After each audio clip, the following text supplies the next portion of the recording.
Wow,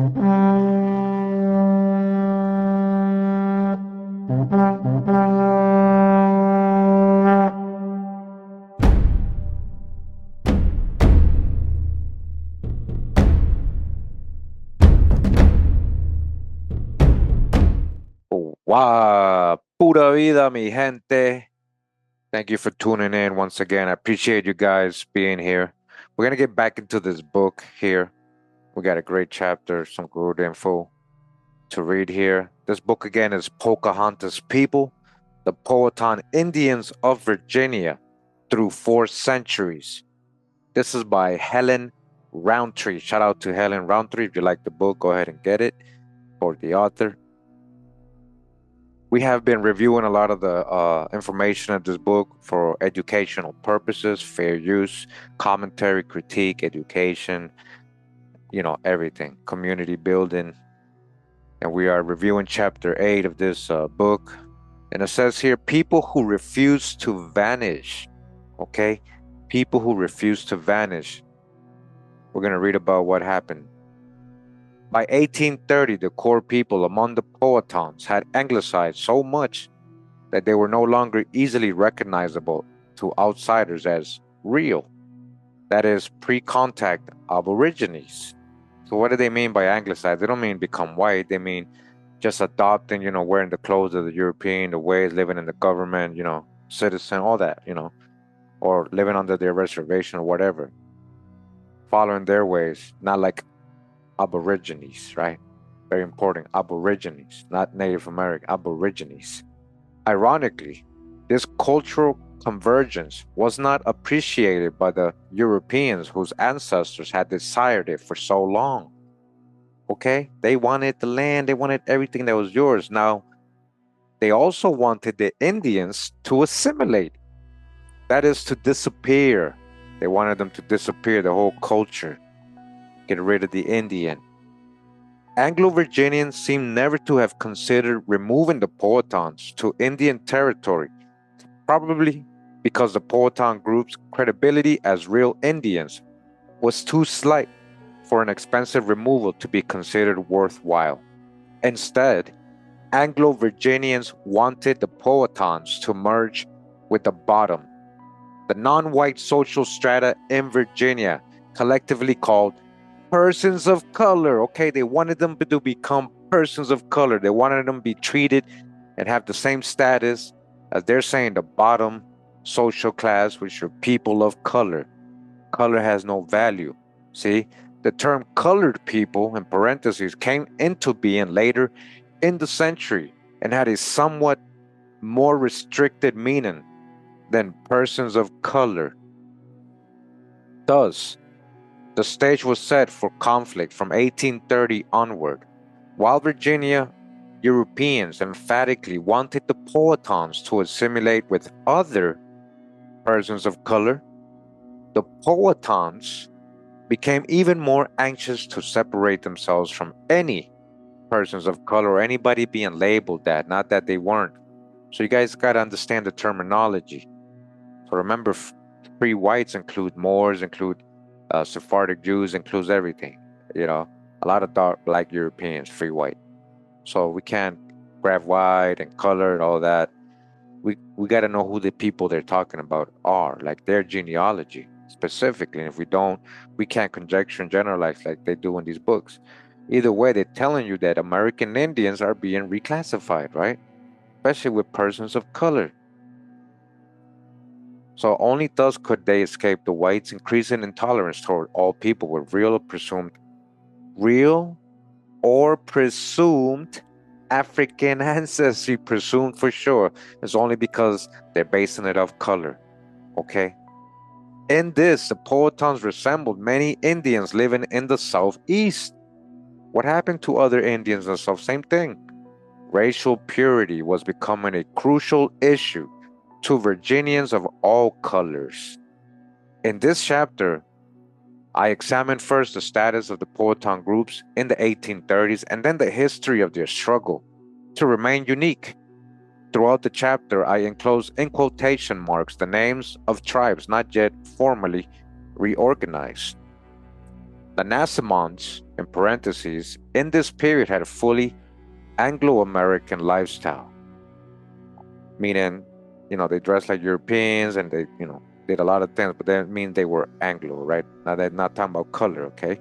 Since they had been Christianized and had lived as private citizens for nearly 2 centuries. What do they mean by that? 200 years? You got to understand that the Nansemonds came about from a black European, most likely. I think his name was John Bass, who hooked up with a local indigenous royal woman, most likely of the Powhatan people, whatever they were called, whatever they called themselves. So that reunion is what created the Nansemonds. So of course, yeah, they were Anglos because the guy was a European, one of the progenitors of the Nansemonds. We got to keep it real, So doesn't mean that they are white or that they're all from England or whatever. He could have kept mixing. The people could have kept mixing with more Indians and more Indians, and So some of them had also achieved prosperity, as is shown in a deed of trust made by Joshua Bass in 1834. Like I just said, Bass family, right? The Bass used all his household goods as collateral on the loan, and he listed them scrupulously. The list included such amenities as 14 wooden chairs, a wide variety of tableware, a loom, and 2 pine tables, as well as assorted farm gear and livestock.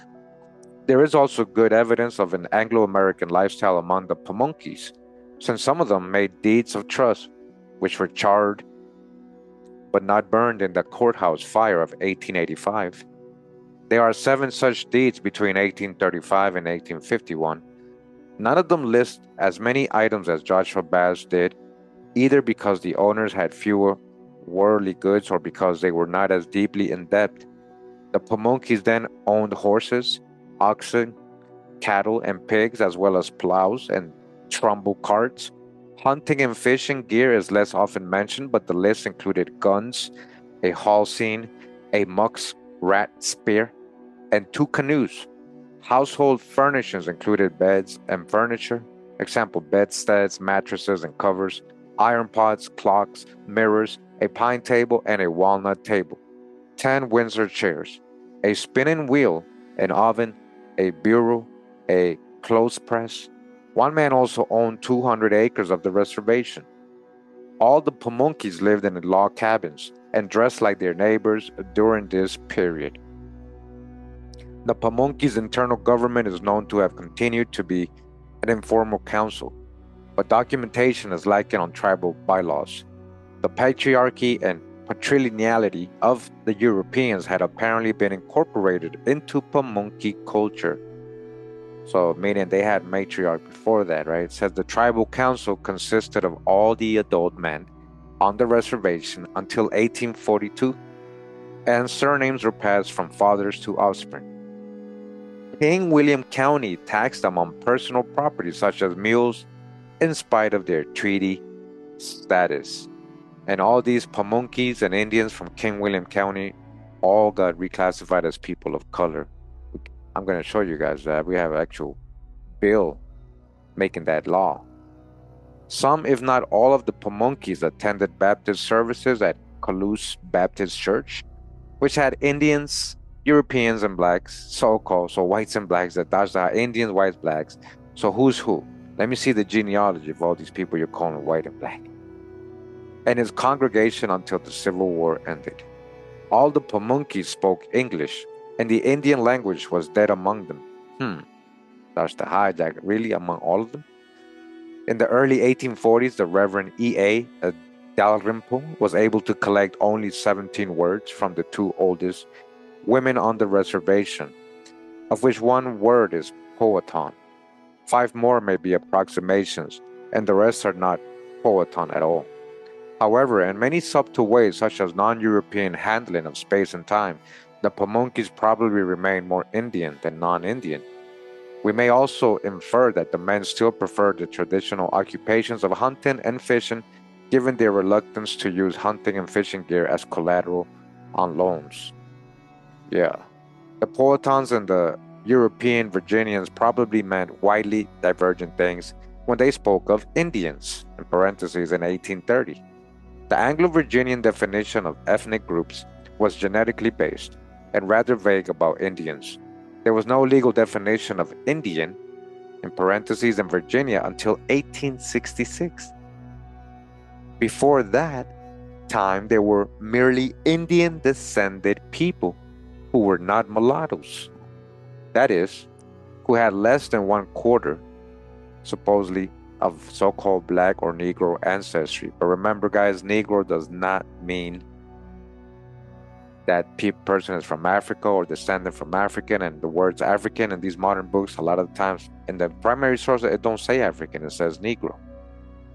And that's why he says what he's about to say, if they had any at all, right after that. If they had any at all, they didn't. Rightly or wrongly, many Europeans of that time believed that some Powhatans had some so-called African ancestry, right? They're saying Negro, they're basing it off color, they're saying black, so-called black ancestry. These modern books, they put African, right? So switch that word to Negro. And again, Negro, other Indians could be Negro. Indians were reclassified as Negroes, so black Europeans as well. They could be anything. So they felt uncertain only about the quantity and were willing for the time being to leave the Powhatans alone. But real danger was building up for the Indians because before long, many Europeans would believe in the one-drop rule. Even eventually, the Indians and other non-whites would come to believe in it. Too, though, for them, the learning process was an unpleasant one. Among the Powhatan themselves, the term Indian appears in the 1830s, through at least the 1860s to have meant both descent from the Aborigines, the kinship and social congeniality with those so descended. In other words, people who fitted in comfortably were accepted at least French members. Most such people were probably other Indians. Thus, the Pamunkeys had contacts with the Catawbas, all right, of South Carolina since the late 18th century, 1700s, and they were to increase these contacts in the 1830s. Other congenial people were non-Indians who were allowed to marry in and become French members of the group. Through French children brought up as Indians, new surnames appeared among the core people. The surnames are starting to come in.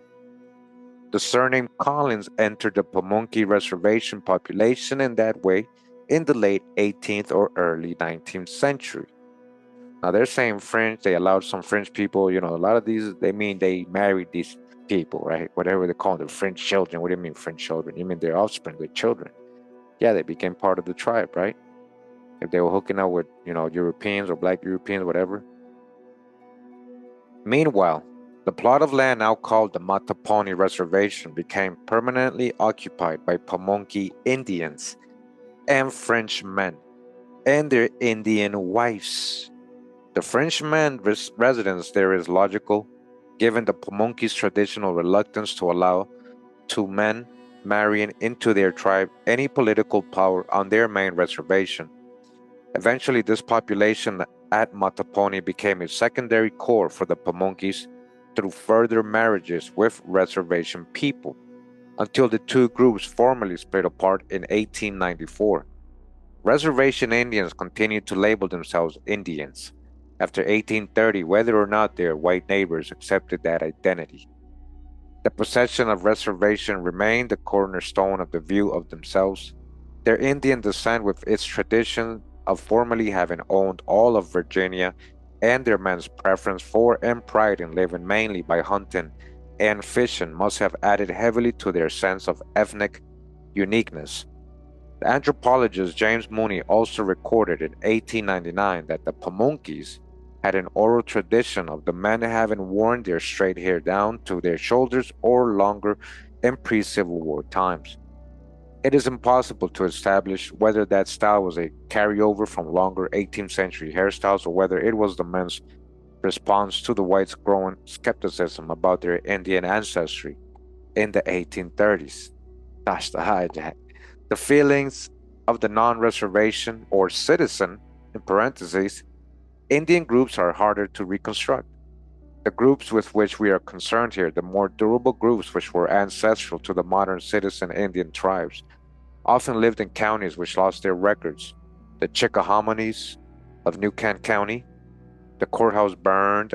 Listen to this, guys. So conveniently, right? They burned these things burned, right? These courthouses burned, right? At these old world buildings. They hide in the evidence of these buildings that were already here before the Europeans arrived, and then they're burning the documents. So literally trying to erase your people on paper so they can do their paper genocide or reclassifications, right? So it says the Chickahominies of New Kent County, the courthouse burned in 1798 and in 1865 again, right?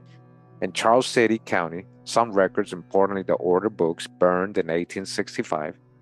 The Upper Mattaponis of King William County, courthouse burned in 1885. Man, so after they reclassified them, how convenient. The Rappahannocks of King and Queen County, courthouse burned in 1864. Essex County, records intact. In Caroline County, many records lost. And the Nansemonds of Norfolk County, the records intact. In Nansemond County, prior home records burned in 1865. The U.S. censuses are not much more helpful because the citizen, in parentheses, Indians, lived scattered, all right, among non-Indians and were occasionally overlooked by enumerators. You see, this is what I'm trying to tell you. When doing your genealogy, you might not see the Indian because your people's already been reclassified, already been called black or mulatto or just whatever, white, anything. So they were overlooked by the enumerators or they avoided the enumerators. Additionally, the censuses before 1850 listed by names only heads of family. So the 1840 census, the 1830 census, the 1820, the 1810, 1800, they only listed the head of household's name. Everybody else was either free white, free colored, or slave or whatever, servant, the hijack, right? And then 1850, they started adding people's names, right?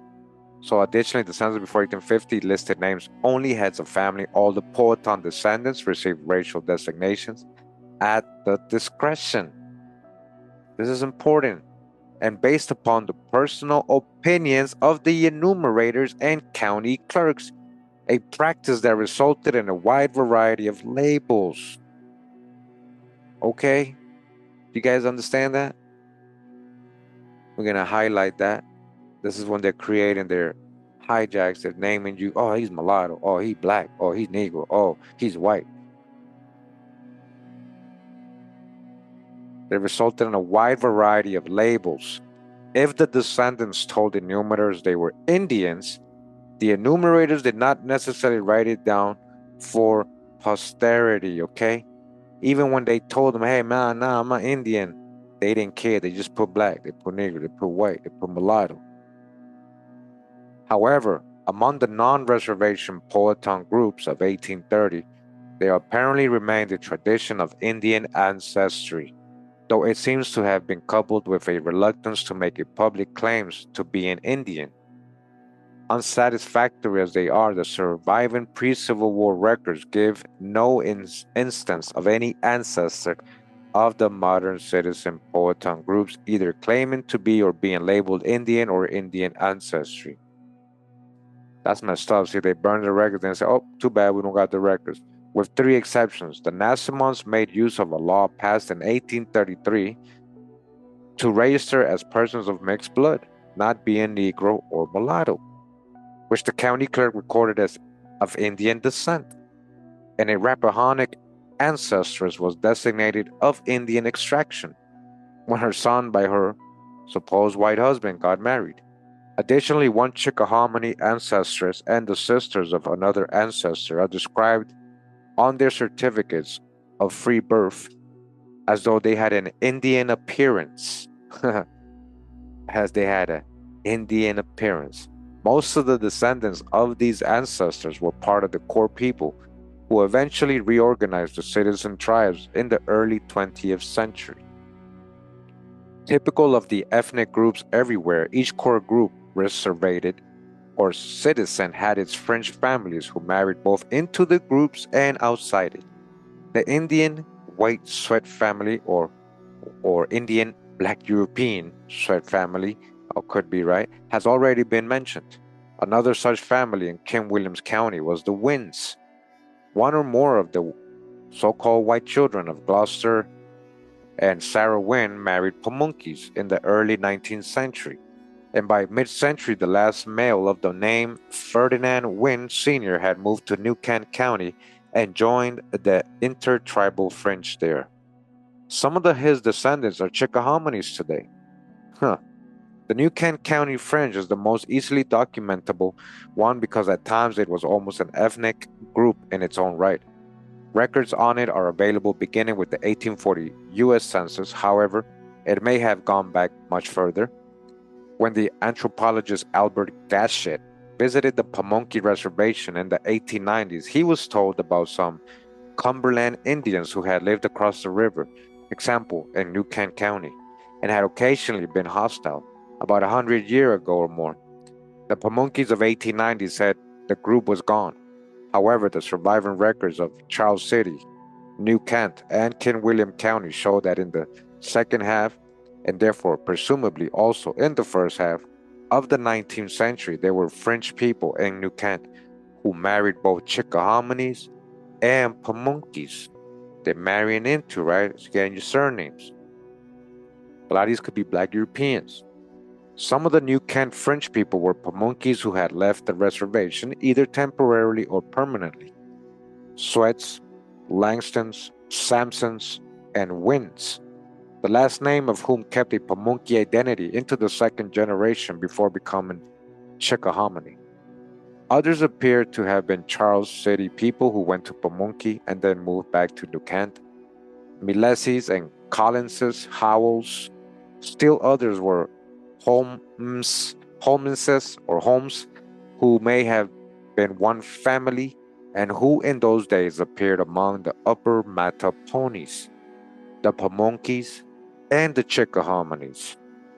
Yet others were of uncertain background, like Jones Pierman, whose probable ancestor appears as a non-white New Kent County member of Lower College Baptist Church in 1791, whose neighbor in 1889 identified him as Indian.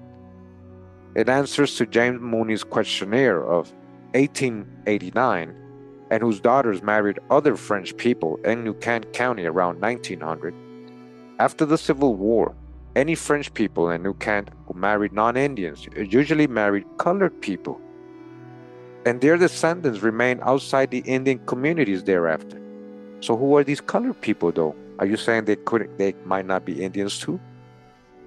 Aren't Indians being called free colored? You just literally started with that, the first paragraph of this chapter. By 1830, the attitude of whites or Europeans toward non-whites in general, or people of color, was hardening. Indians were perceived by whites as blocking the way of progress, even when the Indians concerned had anglicized their culture, as the Cherokees did, just like the Cherokees, huh? They were so anglicized. Whites also perceived Indians, rightly or wrongly, as being in sympathy with free Negroes. In sympathy with free Negroes, that's their people, and as often intermarrying with them, because that's their people. Even the children of Indian white unions were now felt to be naturally inferior to pure whites. Therefore, because of these white beliefs, the Indians continued to be affected by what was happening to their Negro and mulatto neighbors or family themselves. They are people of color, to what's happening to themselves. That's the hijack with these modern, the way, these modern books are writing things in a hijack, with a hijack history. But we know the background, true context. As a Black American identity, so it says, and just as new pressures from the whites caused the ethnogenesis of a Black American identity, the pressure caused the Powhatans to tighten their groups, a sort of ethno-regenesis, in an effort to survive. In states that declared themselves to be pro-slavery, as Virginia did in 1830, free Negroes came to be detested and feared by whites because they represented the possibility of freedom for all Negroes. Again, all this could be hijacked terminology status. Who's the free whites? Is there a lot of Black folks passing as free whites? Yes. Negroes could just be servants. So the freedom of all Negroes, meaning the freedom of everybody who's in servitude or bondage, an idea is distinctly threatening to people of white status power structure, whose economy was based upon slave labor. You get it? Where's the money now? Can't hurt their pockets. The activities of abolitionists in the North made the situation worse by increasing the possibility of slave rebellions. So white status people, fears of losing their income and privileged status caused them privileged status, like I'm saying, caused them to heighten the barriers between themselves and non-whites or people that are not of their status. The one drop rule now made its first public appearance. Under this rule, any person with white status or Indian person who had or was believed to have one drop or more of Negro blood was in fact a Negro blood, okay? You guys see? So any Indian that's dark complexion, literally now he's one drop, now he's just a Negro, even though they're not even measuring his blood. They don't even know his genealogy. Automatically, just because you're dark complexion, now you are Negro. So one or more drop or more of Negro blood was in fact a Negro blood, being not a body fluid, but a symbol of a person's whole ancestry, cultural background, and potential capabilities. Biological determinism of this kind developed among people with white status in America after 1820 and spread rapidly after 1850 for essentially economic reasons. Anglo-Virginians now valued pure white status ancestry more highly than ever, although they made no changes in the racial definition laws as yet. Racial definition laws, listen, but their fear of what they commonly and vulgarly called the N-word blood, the Anglo word or Negro blood, right, grew to paranoid proportions. And we're talking about Indians, right? Such ancestry was considered to be automatically polluting, both genetically and socially. Now they disfranchising you because of your color. Now they're calling you Negro. Now this messes you socially up and genetically, huh? They change your whole identity. Even a distant Indian ancestors became a cause of unease for some white people or people with white status. For instance, a Pocahontas descendant named Powhatan was once told jokingly by a fellow soldier during the Civil War, "Powhatan, of course, it makes no difference to us boys who have known and liked you all of our lives, but if I were you, I would never say among strangers that I was not pure white or white status." Weisinger missed the joke and tried to assault his friend. Some of the idealization of Pocahontas that began in the 19th century probably stemmed from a reaction to this sort of teasing. At the same time, the Southern white status people became more insistent on their pure whiteness. They passed laws aimed at lowering the status of free Negroes and Indians almost to that of slaves. You see, they passed laws to create this whole superiority of whiteness, guys. They passed laws to create this.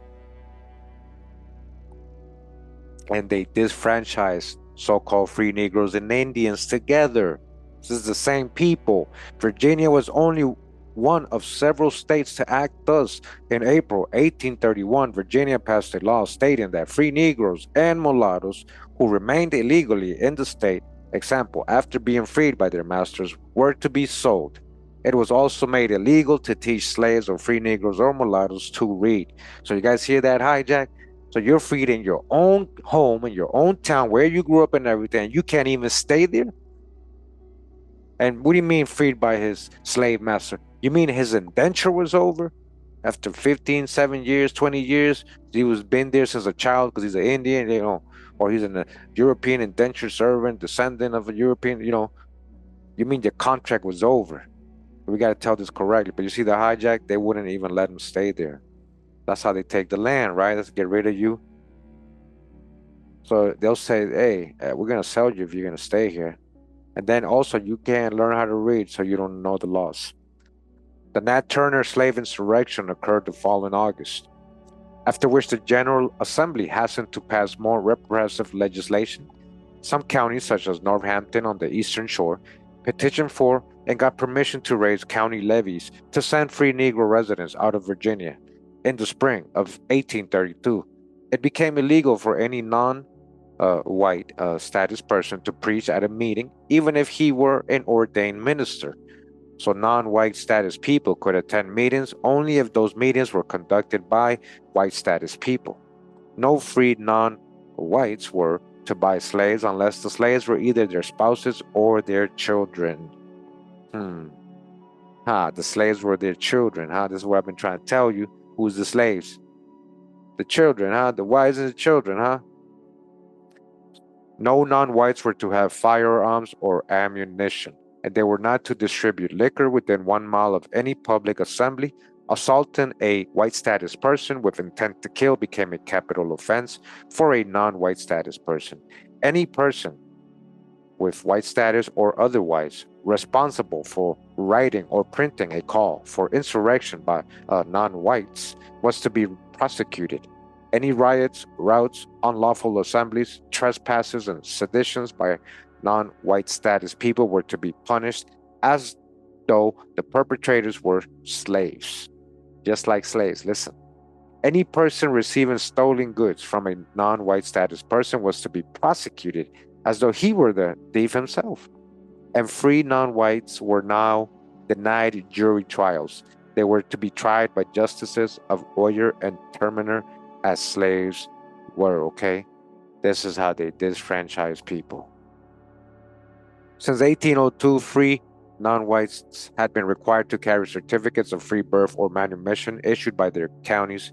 Without the proof of freedom, they could be jailed, and if no one came forward to testify for them, sold into slavery. But now more than ever, free non-whites needed to carry their certificates with them, especially if they went to another county where they were not well known. For the white status people, condensation and had changed to active hostility. The matter was especially present in counties which contained no market town, such as Charles City County, whose market town was Richmond, and Henrico County. The Powhatans, who, as persons of Indian ancestry, were obviously they weren't pure white, and now they're talking about color. Obviously, now why would it be obvious to us now? They try to tell us Powhatans not supposed to look dark skinned.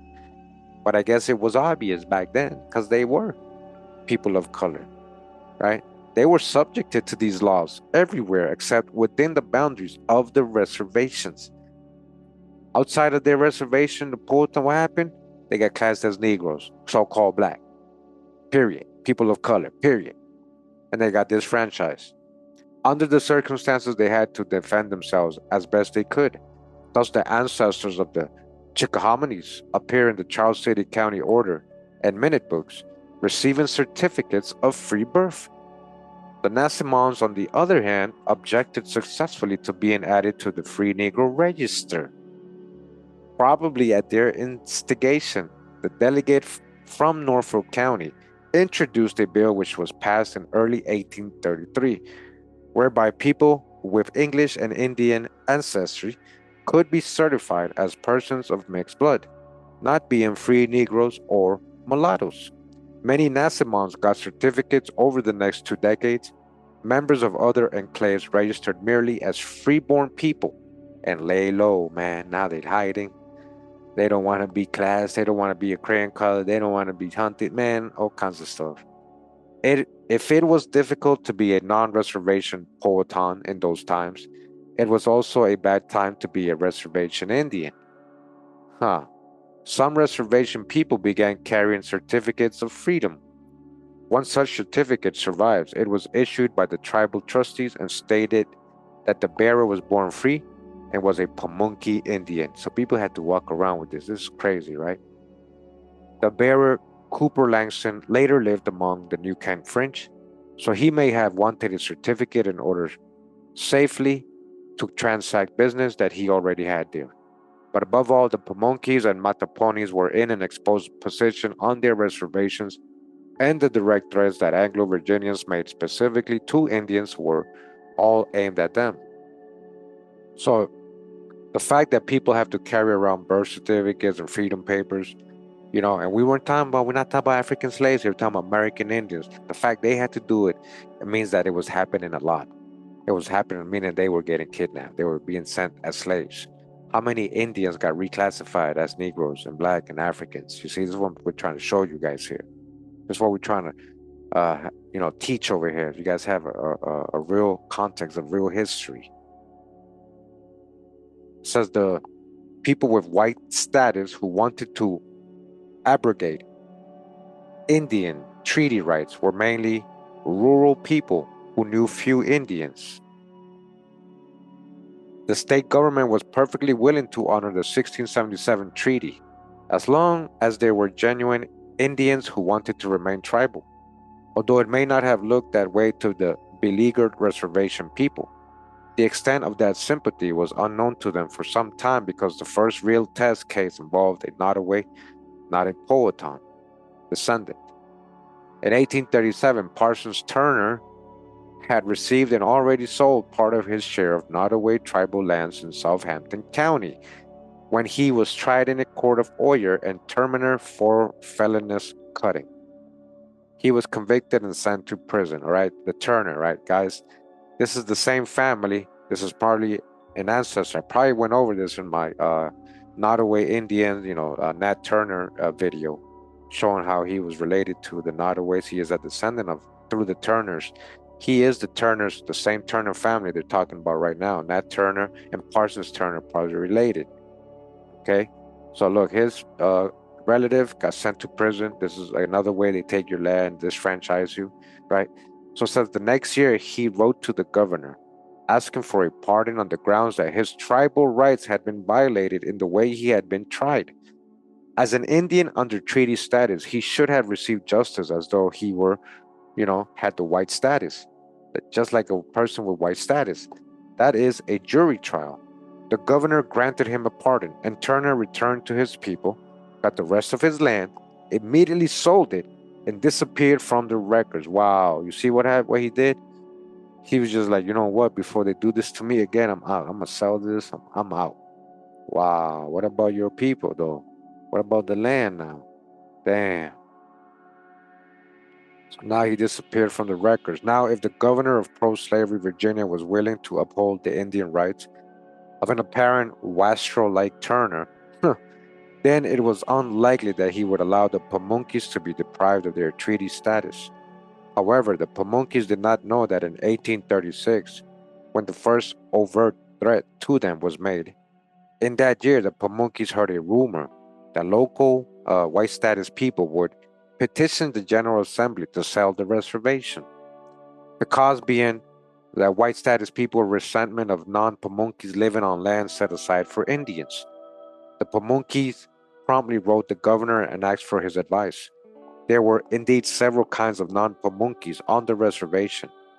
There were probably people with white status like the Sweets. There were mulattoes. And by 1839, if not earlier, there were also Catawbas from South Carolina. Right? So Catawbas, Eastern Sioux people mixing in with the Powhatan people. You see that? The letter was signed by all the adult men and residents on the reservation at the time. And some new surnames appear in the list. Now we got new surnames indicating males marrying in. That's what I've been trying to tell you. How did your family get your surname then? It's not a slave name. The Pamunkeys asked the governor in their letter if it were not good nor comely to befriend outsiders. They began to realize the dangers of association with them. They also emphasized that they were law-abiding, patriotic people who deserved to remain where they were. However, the governor did not write back to them, either out of disbelief about the threat of petition or from indifference, or because he saw that the tribe was recognizing its endangered position without his aid.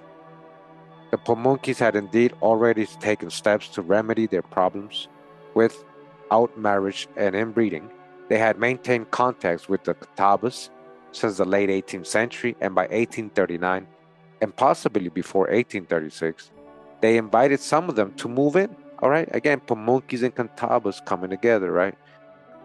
The tribe planned to entrench their Indian blood, and at the same time to annul the evils of close intermarriage within their own tribe. Marrying cousins too much, huh? Some marriages took place, but soon the Pamunkey partners left with their spouses for South Carolina, as they probably became Catawba, right? So that the net effect for the Pamunkeys was loss of population. It is ironic that in 1840 the Catawbas themselves fell prey to a removal act, improperly carried out, which deprived them of their land and impoverished them. All right? Again, all people of color too. Shout out to my Catawba people, Eastern Siouan people. All right, listen, and then the descendants of Robert Mush were also still there. And we got a case with Robert Mush already before and what happened to him. These were said to have a rather sullen disposition in Catawba eyes. They eventually converted to Mormonism and left for Utah. It was the people, it was the Pamunkeys. Listen, guys, the Pamunkeys who had mixed with the Catawbas, these are some of the people that had left to Utah to help the Mormons get started. Why did they take Indians with them? That's a whole deep video I'm going to do eventually. Okay? I got the whole info. That's what I was saying. We've talked about Robert Mush before. All right? We're going to get into that. It says in 1842, the Pamunkeys had to defend their reservation in earnest, and petition was circulated by one Thomas W. S. Gregory and finally sent to the General Assembly in January 1843, by which time the outraged Pamunkeys had sent 2 counter petitions of their own to the legislature. The Gregory petition of 1843 actually has little to say about the Pamunkeys, though that little is negative. It alleges that they followed free Negroes to live on the reservation, or they allowed free Negroes. So this is what they're trying to say. Oh no, you guys allowed free Negroes. What do you mean free Negroes? You mean other Indians? You mean other Indians? To live on reservation and marry their people until their Indian character has vanished. Oh, now they vanished into thin air, right? Like magic. Now they just vanished and disappeared, right? You see the hijack? That's the hijack, big time. The Indian is still, you can't vanish. You cannot vanish a people's blood. And therefore their 2 reservations should be sold and the people dispersed. So this was the excuse they were using in this Gregory petition, right? They're trying to say, nah, they're not even Indians. Those are Negroes. That's so messed up. Paper genocide, guys. Reclassification, then paper genocide, ethnic cleansing. Yeah. No evidence is presented, see, and no details are provided to prove these allegations, okay? Instead, most of the petition is about the white status signers' belief about free non-whites in general, the supposedly bad character of all such people, the badness being described at length, that the threat they presented to slave-owning community, and the necessity of removing all of them from Virginia. The petition is expressly aimed at removing from the state the anomalous institution of a legally constituted free non-white community. Okay? They just wanted to get you out, disfranchise you so they can take your land and then enslave you, right? Make you work for it. So it's calling the Pamunkeys mulattoes and asserting that they were no longer the kind of Indians for whom the colonial government had established the reservations was a way of doing it legally. All right? That's how they did it. I told you that's how they disfranchised you and took your land. You guys paying attention? This is important right here. The plan for the reservation's termination is well buried in generalized rhetoric about non-whites. Generalized rhetoric. Hijack. It therefore seems likely that most of the signers, and there were many, added their names because they agreed with the rhetoric. If they understood the threat to the Pamunkeys, they left their signatures on the petition because they neither knew nor cared much about the tribe. The proof of this assertion comes from a passage in one of the Indians' counter petitions. No near neighbors of the Pamunkey signed the petition.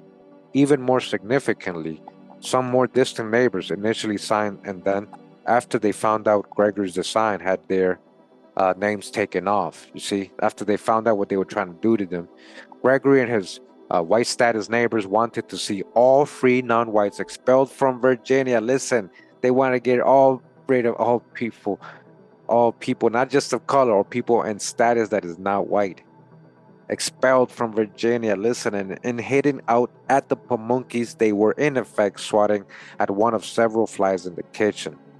So, that would have removed all the Indians because they're not considered white. The Pamunkey view of the Gregory petition was totally different. They did not realize how little personal interest the white status majority actually took in them. Instead, they saw any more against Indians as being consciously and primarily motivated by desire to get rid of Indians per se. To the Indians, in effect, there was only one fly, and it was buzzing in a different kitchen from the one the white status people were thinking about. The Indians therefore took all the accusations about non whites personally and denied them emphatically. The reservation was not a resort for vagrants. They insisted its residents were hardworking, honest people, though there were some here who are not of our tribe. Most of the people on the reservation were Indians, and many were more than half Indian in ancestry. The tribe was like one big family, caring for its sick and elderly without help from outside, and it would be a shame to disperse such a family. They therefore asked the legislature to consider the Indian side of the matter when the Gregory petition arrived. The tribe's trustees added their weight to the Indians' request, endorsing the first letter and stating flatly, "We are opposed to the sale of their land." Gregory's petition was, of course, rejected by the General Assembly. The crisis, as the Indians perceived it, left a permanent mark upon Pamunkey political structure, but had little effect upon Anglo-Virginian opinions of the tribe. That is to be expected in the oppositional process that makes ethnic minority groups persist. As frequently happens in majority-minority relations, the majority acts for its own nearsighted motives and in its own interest, and sometimes it knows so little about its neighboring minorities and their needs that it slights them through indifference rather than through active animosity. The minorities see it differently. To them, the slights are deliberate and personal. Of course it is, and the experience galvanizes their determination to survive. Indeed, their reaction is often so angry that the majority is bewildered. The personal viewpoint and the hot defense serve a real function in getting the majority to pay some attention to what it is doing, though it never learns the lesson as thoroughly as the minority would like. But the cost for individual members of the minority is high and sometimes results in accelerated spin-off. At the same time that the bitterness generated serves to keep the remaining members of the ethnic group unified and determined to remain separate from the oppressive majority. That is certainly what happened with the Pamunkeys. The Pamunkey Letter of 1836 and counter petitions of 1842 and 1843 show plainly that danger from without led to more organization within. The political structure of the Pamunkeys became more formalized. In 1837, there were 3 headmen, but all the other men still signed official documents as well. In 1842, the signatures of the headmen alone were sufficient to represent the tribe. At least 2 of the 3 headmen, James Lanston, who wrote the 1836 letter, and Tazewell Lanston, who wrote the 1842-1843 counter petitions, were literate men who could write fluent rhetoric of their own. It is safe to say that literacy of these tribal leaders was primarily responsible for awakening the General Assembly to the Indian view of Gregory's petition so that reservations were saved. Even though Gregory's effort had been beaten down, most Anglo-Virginians went on thinking of the Pamunkeys as persons of color. Okay? Persons as color. That's literally telling you right there when they thought about them at all. And anytime they thought of Pamunkeys, if they did, they're like, oh, you mean the black folks, so-called people of color, Negroes? Yeah. Few white status people, other than their trustees who did not write books, took enough interest to get to know them in any depth. Henry Howe, for instance, described the Pamunkeys in his Historical Collections of Virginia in 1845, without apparently having gone to the trouble of visiting them. Thus, he was able to write. So he didn't even go visit them, listen, but he wrote about them. He says their Indian character is nearly extinct, and the writer who used the pseudonym Father William recorded after a visit of only one afternoon that the people were hospitable and social, and paradoxically, that they were vicious and drunken and prone to keep fierce dogs. Wow, fierce dogs, huh? Like today's culture, huh? Evidently, some of the tribesmen had learned to fear outside visitors, and with good reason. In the future, there would be a major difference of opinion within the tribe as to the attitude to take toward working with outsiders, including other Indians. Another adjective that fit the Pamunkeys before the Civil War was powerless. In 1855, the Richmond and York River Railroad ran a track through the northern part of the reservation, taking about 22 acres of land without compensation. All right, you see, they did that a lot with the railroads. We're going to talk about that in other videos. Everywhere they built a railroad, they took that land. That was the government's land now. So, as it's saying here, in 1855, the Richmond and York River Railroad ran a track through the northern part of the reservation, taking about 22 acres of land without compensation. Not only 1971 did the tribe believe that the times had changed enough that it could try to seek recompense, and then 9 years were required to get it.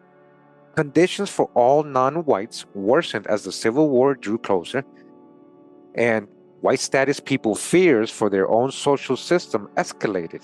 As far as the surviving records show, the Powhatan descendants merely lay low during this time and stayed out of trouble. Records about their members are therefore scarce. The Chickahominies continued to marry mainly within their own group and get certificates of free birth. The Nansemonds had enough sympathy with their neighbors that the Methodist Church founded a mission for them in 1850.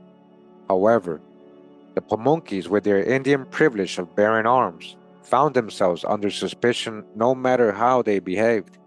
In 1857, local white status people disarmed the tribe, which sent several men straight to the governor with a protest. The governor sent these men back with a letter to the trustees, in which he said that he himself had no power to interpose, but that the state laws clearly gave Indians the right to bear arms. They tell me their mode of living is by hunting, and to deprive them of their firearms is in effect to drive them away from their lands, which the laws most emphatically forbid. You see, they knew they wanted the lands. The trustees should therefore have the laws enforced through the usual process of redress. The governor also added that an annual census should be taken and kept of their numbers, names, marriages, births, and deaths in order to first to identify the persons entitled to be deemed or treated as tributary Indians, and to ascertain their blood in the second place. For if any become 1/4 mixed with the Negro race, then they may be treated as free Negroes or mulattoes. So what's a free Negro though? That could be another Indian. The advice about keeping a tribal roll was sensible. The advice about determining tribal membership by blood was typical of white status people's views of the time, and was the answer to the question of the Pamunkeys that the Pamunkeys had asked back in 1836. Thanks to the crisis of 1842 and 1843, that advice was unnecessary by 1857. The Pamunkeys were fully aware of the importance of blood in proving their Indianness to outsiders. Most Pamunkeys and Mattaponis were neutral during the Civil War, since they refused to enlist with the Confederacy and were not likely to endanger their position by acting pro-Union. A few men quietly joined the Union Army in 1863 and were expelled from Colossal Baptist Church for it. The Pamunkeys sustained some damage from Union troops during the skirmish in 1864, for which they were recompensed later. The Mattaponis preserve today an oral tradition of gunboats going past their reservation and of a ship containing slaves being sunk nearby. James Mooney wrote in 1907 that some Virginia Indians had served with Union forces, while others had fled to Canada to avoid conscription by the Confederates. However, he must have meant the Chickahominies, who preserved an oral tradition to that effect in 1941. The Rappahannocks, whom Mooney did not visit, also had a tradition of flight to Canada when Frank Speck worked with them in 1920. Several Chickahominy families took refuge with an Ojibwa band, with whom some intermarriage took place. Some of these families were slow to return to the United States, for the U.S. Census of 1900 shows several Chickahominies as having been born in Canada in 1870 and 1871 and naturalized as U.S. citizens thereafter. But these Canadian-born people should be considered French people. They are on James Mooney's Chickahominy census of 1899, but none of them joined the tribe when it organized formally in 1907 or claimed an Indian identity in the U.S. Census of 1910. Those who left their people during the war also left them when the tribe went public. Reconstruction both gave the Powhatan groups more freedom to breathe and placed more burdens upon them. Some energetic Indians became public officials, now that it was temporarily possible for non-whites to do so. In 1870, Chickahominy ancestor Harris Miles was elected overseer of the poor on June 16 and clerk court for 4 years on December 15. Ferdinand Wynne, the Pamunkey who became part of the New Kent Fringe, became the overseer of the roads in Tyler Township, Charles City County, for a few months in 1872. The Pamunkeys also produced their first Christian minister, William P. Miles, who subsequently also joined the New Kent Fringe and was licensed to perform marriages by the King William County Court in 1870. However, a power struggle was already taking shape between Virginia blacks, now enfranchised, disenfranchised, right, and Virginia whites, or people with white status who were disenfranchised if they had fought with the Confederacy. You see how they're playing with people's status, right? It's not about color. The Indians, as usual, were in danger of being caught in the middle. Now that slavery was illegal, the white status people were denied their former means of keeping social distance from non-whites, that is, by legal superiority, coupled with frequent and intimate social contacts. So instead, they erected new social barriers through segregation, later solidified into Jim Crow laws. The result was to unify the previously disparate interests of Negroes and mulattoes and new opposition to the white status people. In 1866, the laws of Virginia first defined Indians, and at the same time, the term colored persons made its debut. All right, colored persons made its debut. Every person having 1/4 or more of Negro blood shall be deemed a colored person. But who's really measuring what Negro is? What does that mean? They're just basing it off color, guys. So now you got colored people, and every person not a colored person having 1/4 or more of Indian blood shall be deemed an Indian. Thus, the Indians had a legal as well as traditional basis for refusing to join forces with the large but still minority colored. Now they're trying to separate people. You see that? Population, a refusal which earned them great resentment. Henceforth, racial purity would be a major public issue in defining Indians. Now it became about color and race. It would be a veritable cornerstone of the Indian self-identity. Churches were the first institution in Virginia to be segregated by race. For example, where Coloss Baptist Church had been attended by white status people, blacks, status people, and Indians, status, before the war, in 1865, it became a white status people church. And the blacks and Indians formed their own separate congregations. The blacks and Indians, right? Always together, right? Thus, Pamunkey Indian Baptist Church, founded in 1865, is the oldest Indian church in Virginia, right? And again, that was with so-called blacks, right? As the other tribes took formal shape, the Mattaponis by law and the citizen Indians by charter of incorporation, a tribal church would become their first group institution. Churches, after all, were safe places for public gatherings, thanks to American freedom of religion. Education also became a segregation issue in Reconstruction Virginia, but schools were an institution that Indians had to fight harder to get. Although publicly funded education was mandatory under the new regime, white status parents saw to it that the children or their children in separate schools, had separate schools from the non-white children. Indian children were welcome only in the black schools. Indian only went to the so-called black schools, you see, together, because it's the same people. Therefore, to preserve their Indianness in their own and in outsiders' eyes, the Indians had to refuse to allow their children to enter those so-called black schools, right? Because now, what happens when they're Indian and their children go to those schools? Now they're going to be called black. That's what they're trying to prevent. This situation worked a double hardship on Indian communities.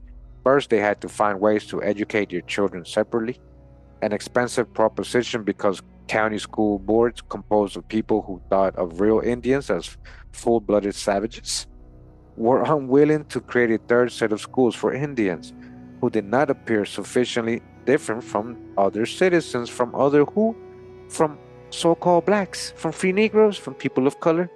Second, the Indians had to raise even higher the barriers between themselves and their black neighbors, which naturally caused resentment on the part of the blacks, all right, so-called blacks. Who are these blacks? That could be American Indians as well. That could be black Europeans, descendants of black Europeans or black and Indians mixed together, all that. But who are these blacks? Come on now. Who regarded the Indians as fellow oppressed people. It was during the Reconstruction period that the Powhatan groups truly came to be actively in opposition to some of the aims of both white status people and people who are under the status of black. A lonely position that has done much to help the groups maintain a unique Indian identity. The Pamunkeys were probably the least threatened of the Powhatan descendants in the 1870s. They had a reservation, state recognition, and a church. They also had a school, which consisted of a building, like all other houses on the reservation. It is uncertain whether the state supplied a teacher for the children at that time. The Mattaponis, being technically part of the Pamunkeys, were welcomed at the Pamunkey church and school, but their location 10 miles away must have made it difficult for them to take advantage of these privileges. Some, at least, of the Upper Mattaponis attended church on the Pamunkey reservation and were even permitted to live on the reservation in the late 19th century. However, most of them had more contact with the Mattaponis than with Pamunkeys. The Rappahannocks appeared to have done without a church or school in these years. Norfolk County built a small school for the Nansemonds next door to the Methodist Mission Church in 1889, and it functioned off and on with approximately 15 students until 1928. The Chickahominies were the most energetic of the non-reservation Indian groups. Their initial move toward tribal organization took the public form of creating their own Baptist congregation, rather than treading the harder path of establishing a separate but publicly funded school. For many years, they had attended Cedar Grove Baptist Church, which before the Civil War was probably a church for all races, but with tactically agreed upon separate seating inside. After the war, the congregation emerged as a colored one. According to Chickahominy oral tradition, the blacks had been absent before, but now began infiltrating the blacks and gradually took over the congregation. Resentments built up and violence occurred in the neighborhood until the Chickahominies abandoned Cedar Grove in favor of Samaria Baptist Church, which had a so-called white status congregation. All right, so who are these people really saying, hey, the blacks and the white, I'd rather be with the whites than I don't want to be with the black? That sounds like a lot of hijack to me, guys. Being taken out of context, who it specifically was doing, and what did they mean by that? The move to a new church preceded a move toward formal organization of a tribe in the 1890s. Some families who later declined to join the tribe continued to go to Cedar Grove and are buried in the cemetery. So some of them say, hey, nah, I'm staying here with the so-called blacks. Y'all can go with the so-called whites. When the congregation at Samaria disbanded in 1888, the Indian members continued to use the building for services of their own. Their formal organization as Samaria Indian Baptist Church coincided with their formal organization as a tribe in 1901. In that year, they began serious work on their own public schools. In 1889, the Smithsonian Institution began to take an interest in the Indians of Virginia, possibly a result of the activities of a Pamunkey group which reenacted the Pocahontas rescue at public events, such as the Yorktown Centennial after 1880. The initiative was taken by James Mooney of the Bureau of American Ethnology, who sent out a questionnaire to more than 1,000 prominent citizens in Virginia, Maryland, Delaware, and North Carolina. In it, he asked for information on Indian-descended people, local Indian place names, and archaeological sites. The replies he got from Virginia are interesting in that they show little interest in or a sentiment sentimentally about the Powhatans among Virginia's white population or white status people. The Pamunkeys were the most widely known group. People living in all the neighboring counties and in York County mentioned them. One former legislator living south of the James River remembered the Gregory Petition of 1843 and wrote confidently that the tribe had been terminated. The Pamunkey chief, who was also an addressee, furnished information on his tribe and on the Mattaponis, who had their own chief. He said the Mattaponis were less well known. People in their own county and the county across the Mattaponi River mentioned them, but no one else did. No one mentioned the Chickahominies. Either Mooney was to hear about them only when he went to visit the Pamunkey Reservation. However, two second-generation Pamunkey Winds and New Kent French group were mentioned. There were also some supposedly Pamunkey mixed bloods in Henrico County, one of whom was French person Jones Kierman. No one mentioned the Upper Mattaponis, or the Rappahannocks, or the Nansemonds. Of the Gingerskins on the eastern shore, several descendants remained. The one cited by name in the questionnaire was Edmund Press, who was genuinely descended from a Gingerskin Alati. In 1890s, three men visited the Pamunkeys and wrote accounts about them: Albert Gasshet, John Garland Pollard, and James Mooney. There are additionally several short descriptions of the Pamunkeys by other writers between 1893 and 1908. From the Pamunkeys, Gasshet and Mooney both heard of the Mattaponis, Chickahominies, and Nansemonds, and Mooney also heard of the Upper Mattaponis, the Rappahannocks, and several other remnants. The status and living conditions of the Pamunkeys and other groups around 1890 can therefore be reconstructed. The Pamunkeys had a population in 1889 of about 100 residents, living in 27 wooden houses, and 20 more lived away. In 1899, Mooney found 152 people in 39 households, with 14 of these people living away. Again, this is their numbers, but this is not including all the Pamunkeys, all the Powhatan people. A lot of people have been already reclassified or have moved or are not living with them, right? The houses were not clustered, but were scattered about the fields, just as the houses had been in most Powhatan towns in 1607. The house in which Gasshet stayed was heated by an open fireplace. The housewife had been trained to cook in some good hotel, probably during a period of working off the reservation, in service in the city, Richmond, or on some of the steamers which plied the Virginia waters. Gasshet felt that his accommodations were plain but very good. The women made some pottery still, although the availability of mass-produced earthenware discouraged many women and the art of potting was in decline. There was a general store on the reservation, conducted by a joint stock company composed of members of the tribe. This was probably the small store that the tribe started in 1874 and 1875 with their Civil War compensation money. They sold ardent spirits at the store, for which privilege they paid the retail liquor dealer's tax. By 1919, when Frank Speck arrived, the store was gone. The men were professional hunters, fishers, trappers, and guides for white status visitors who came to the reservation to hunt. The Indian men still preferred log canoes to modern boats. Each family had about 10 acres to farm, but the Pamunkeys were not avid cultivators or orchard keepers. They plant chiefly corn, and some of the land is not tilled at all. Much of them farm labor was done by hired Negro laborers. That's the hijack. Hired their family members. Who's these Negroes? The wooded land, which made up a large part of the reservation, was not divided up, but was kept as a communal game preserve. The tribe paid no taxes to the state. Instead, an annual tribute was taken to the governor. So they hired somebody who didn't know how to grow corn, and they're supposed to be from Africa, right? When the Indians are the ones who grew all this stuff, man, that's other Indians, man. The Pamunkeys had chiefs for many years. Gasshet collected a list of chiefs that went back to the man who preceded the headman who wrote the letter to the governor in 1836. All those chiefs had once been elected for life. By 1894, the chief and 4 councilmen were elected every 4 years, using corn kernels and beans for the balloting. According to Pollard, if two candidates were running against each other, voters who placed a corn kernel in the ballot box voted for the first candidate, and those placing a bean in it voted for the second.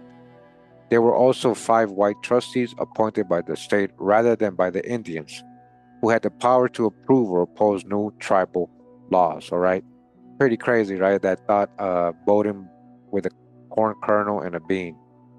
Wow. The chief and council had the power to deal with ordinary civil offenses on the reservation, although more serious cases such as homicide would go to the county court, or, as the Indians claimed, to the Commonwealth courts.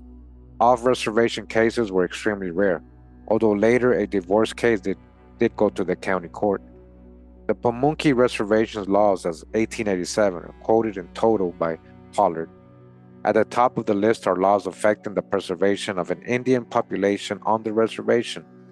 The first law bars marriages with any people other than Indians and people with white status, on pain of expulsion from the tribe. The second governs the condition under which non-residents could live on the reservation for limited periods of time, and reads as follows: no non-resident shall be allowed to be hired or sheltered more than 3 months.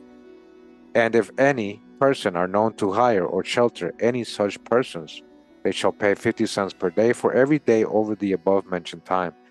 Amendment: should such person or persons be quiet and agreeable, they may be hired 30 or 60 days under good behavior.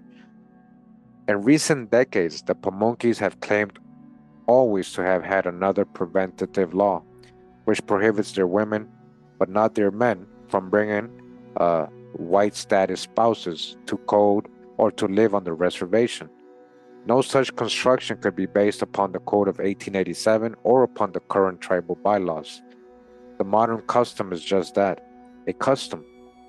The other tribal laws of 1887 concern penalties for civil offenses, such as trespass or non-attendance at tribal meetings. The roads on the reservation were to be kept up by all male citizens aged 16 to 60, and the roadways were 30 feet wide. Much of that width consisted of grass which served as a common pasture. One of the landings, called the Hall Shine shore of Indian Town, was to be rented out annually for the benefit of the tribal treasury.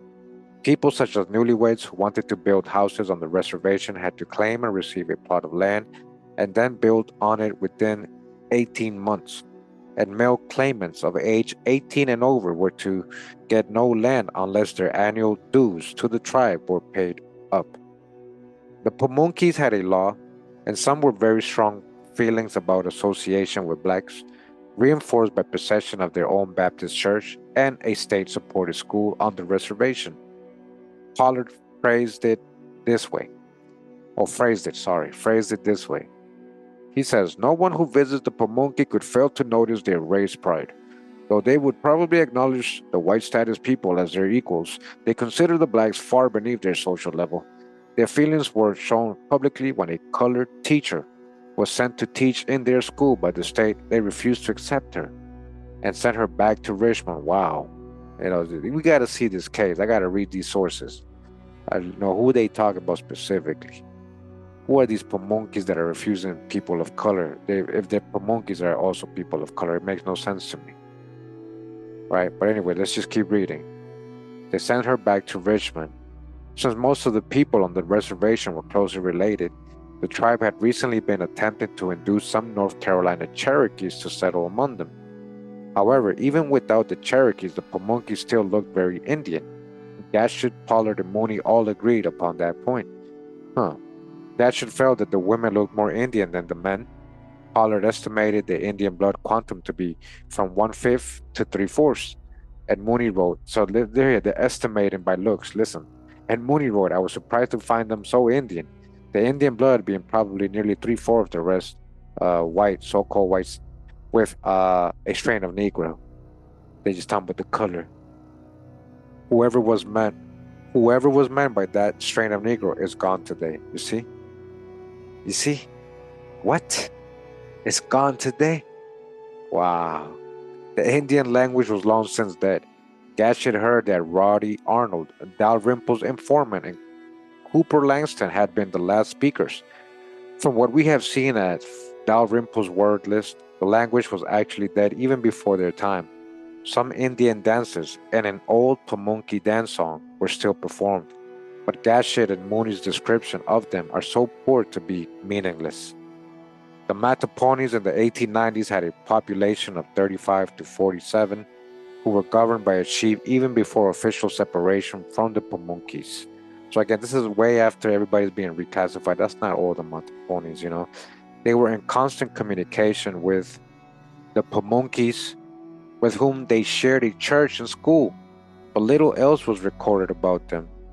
Their small reservation also had wide, grassy roadways, which were used as a common pasture.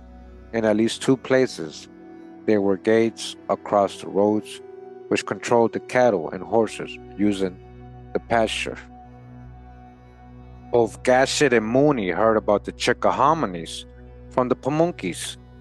Gatchett's notes are especially interesting. Chickahominies are not achieved, example, formally organized, but show better blood, better old Indian blood, than we, the Pamunkeys, and to stick together. He heard that the group had only about 6 families scattered widely around Providence Forge Station. So by this time, 1890, almost 1900, the hijack is in full effect. A lot of people have already been disfranchised and reclassified as Negroes and Black, and they had moved, and you know. So don't think, you know, just because they're saying these are the last thing, these are the only, these are people representing everybody that's Pamunkey, right? So Mooney visited group in 1899 and took a census of them, finding 197 people living in 39 households. No proper ethnographic fieldwork was done among the Chickahominies until Theodore Stern lived among them in the early 1940s. Gatchett and Mooney also heard that the Nansemonds from the Pamunkeys, who said that there were Indians around Norfolk, Virginia. Mooney wrote to the Norfolk County Clerk, obtained Augustus A. Bass' address, and wrote to him. He got an enthusiastic reply, stating that there were about 180 Indians in the group, which had its own church and school. Bass delightedly asked for copies of anything Mooney wrote and also for the addresses of the other tribes he had visited. Thus encouraged, Mooney visited the group, took a census of them, and included them in the American Anthropologist article. You see, they ain't doing this till the 1900s, guys. Listen, the Nansemonds preserved their tribal name but not their language. They made their living primarily as truck farmers, secondarily as sailors on coasting vessels, and the large number of family names among them indicated much intermarriage with people of white status that could have mean, again, that includes Black Europeans. There was also much spin-off into the white community or white status community, or even lighter complexion people. Mooney did not visit the Upper Mattaponis, but he heard from the Pamunkeys that they had about 40 people. They were far from prosperous. They had occasional contacts with the Mattaponis and rarer ones with the Pamunkeys. No fieldwork was carried out with them until Frank Speck arrived, and unfortunately his work was not extensive.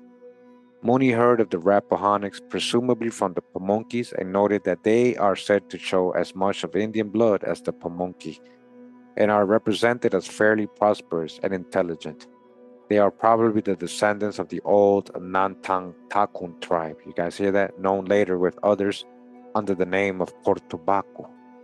Franz Peck was the first to do real fieldwork among that group, and he found them to be at least as poor as the Upper Mattaponis and far more fearful of their neighbors. All right. So imagine they're just now trying to take these people serious and record them, right? We're talking about the 1900s after all the stuff they went through, all the way from the 1500s. Talking about 400 or 500 years, and you want to now just start writing about them. By this time, you know, it's a lot of hijack has happened. Mooney heard of several other groups from the Pamunkeys, groups which I have been unable to locate in the 1970s and 1980s. They were supposed to be Accomacs at Drummondton on the eastern shore of Virginia, and a family of Pamunkey Sampsons was reputed to live near Gloucester Point. Another group with the surname Wise was said to live at the head of the Poquason River in York County. In the late 1920s, Frank Speck wrote of some of these as well as other groups. but apparently he did not try to visit them. The interest taken by the Smithsonian Institution in the early 1890s appears to have created a spirit of optimism and some real activism in some Pamunkeys. The activism took the form of putting on commemorative pageants at even more public events and by seeking representation at major exhibitions. The Pamunkey saw to it that they were represented at the Chicago World's Fair of 1893. The man they sent was William Terrell Bradby, who was later to serve as Jane Mooney's primary informant on June 26, 1893. So that's the guy they were getting all the info from, huh? Who is this William Terrell Bradby? Understand his genealogy. How much Indian is he that went to represent them in the World's Fair, right? So it says on June 26, 1893, the chief and counsel on the reservation wrote a letter of introduction for Bradby, who was to visit the Indian Bureau in Washington and in all other departments and Indian tribes, and also to visit the Columbian Exposition in Chicago.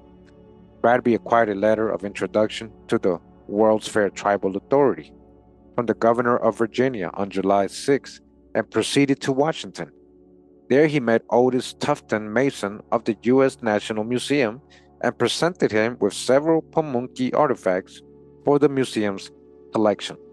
On July 14th, the day he made the gift, Bradby received from Mason a letter of introduction to the Commissioner of Indian Affairs that read, in part, "He is well known to us here and has been very serviceable in preserving for our use the history of the tribe." Bradby used the letter the next day, and as a result of his visit, Assistant Commissioner Frank Armstrong wrote to F.W. Putnam, chief of the ethnographical department at the World's Fair, that Bradby was one of the very few remaining descendants of the Pamunkey Indians of Virginia. Dodge the hijack, because I know how this guy looks. He has long hair, straight, like he looks very like he's mixed. So this is the hijack. See, this is what they're sending to the World's Fair. So this book has a lot of the hijacks here, but it's good to know this stuff so you guys can understand how they're trying to explain history, disfranchise people, and then try to say these are the only Indians left. Like, come on now. Come on now. Especially when they're saying Pamunkey. Come on now. That's not the last one of the last Pamunkeys in Virginia.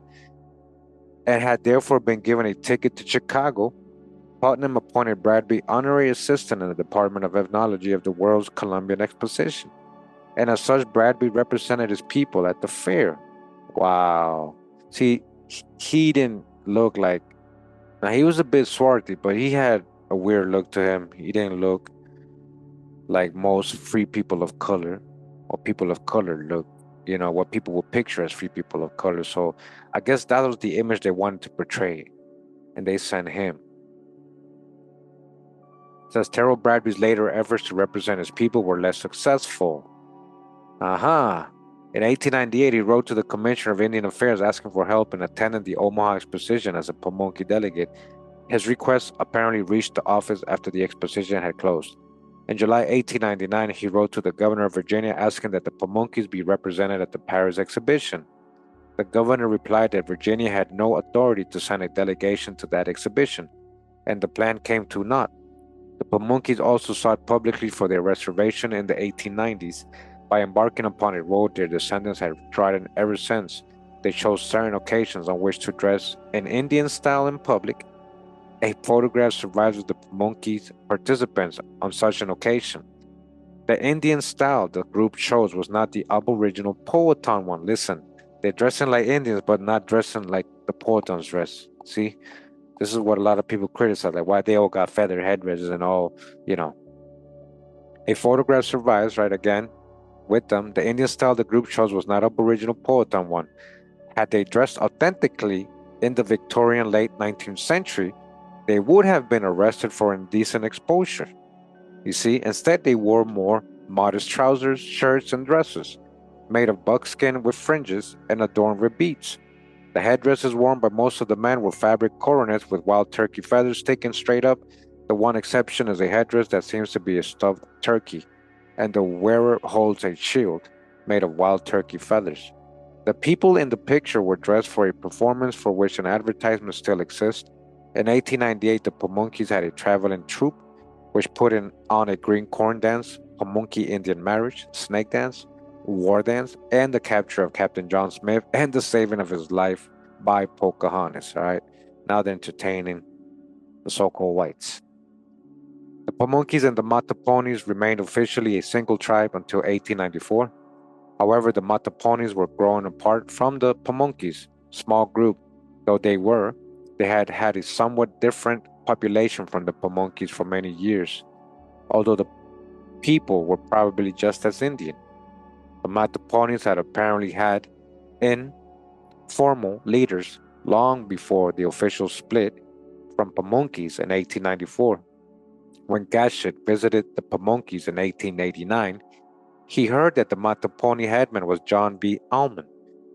Mattaponi oral tradition names Almond's mother Eliza Mobley Major Almond as an earlier queen of the group.